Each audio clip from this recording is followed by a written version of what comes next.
Okay, this is just going to be a little bit of a video on, let's say you've been training really hard and your calves are starting to get a little bit tight. So this is just a couple of quick things to help you with your recovery in between your training sessions. So you can do this either before your training session to free your calves up a little bit, or you can do it post your training session just to promote that recovery a little bit more. So the first thing we're going to do is we're going to grab the foam roller.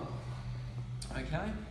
What we're going to have is one foot over the other, so you're adding a little bit of pressure from the other leg to this one here, and then you can just start down the bottom and you put as much weight and as pressure as what you can kind of tolerate on it.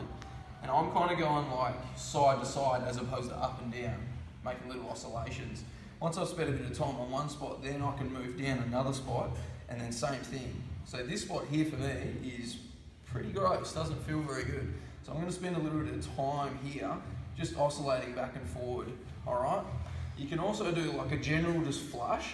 So I would use the flush pre-training, so just a back and forth pre-training like this. Maybe post-training, or if you've got a couple of really tight knots or something, you want to find that kind of hot spot and then stay on it, and then you just go on side to side and potentially even moving the foot around a little bit as well. But you just want to spend a bit of time on this. I'd say 2 minutes is the minimum that you want to spend on your calf to actually get some change.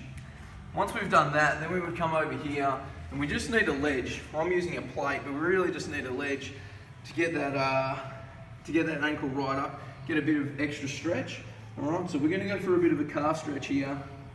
And what we can do is hold the stretch for a little bit, and then we can go a raise for 5 seconds. So just like a little bit of contraction, and then go back into a stretch for 5 seconds and see if you can get a bit of extra stretch. So you want to probably do 10 of these. So 5-second raise, and then a 10-second stretch. All right, and then if you want, you can also add a bit of a knee bend in, and there's a deeper muscle called the soleus, which is underneath the calf.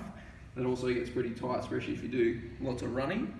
All right, so knee bend in, same thing, contract, and then relax. Okay, hopefully that'll help your calves recover in between your heavy bouts of training. Cheers.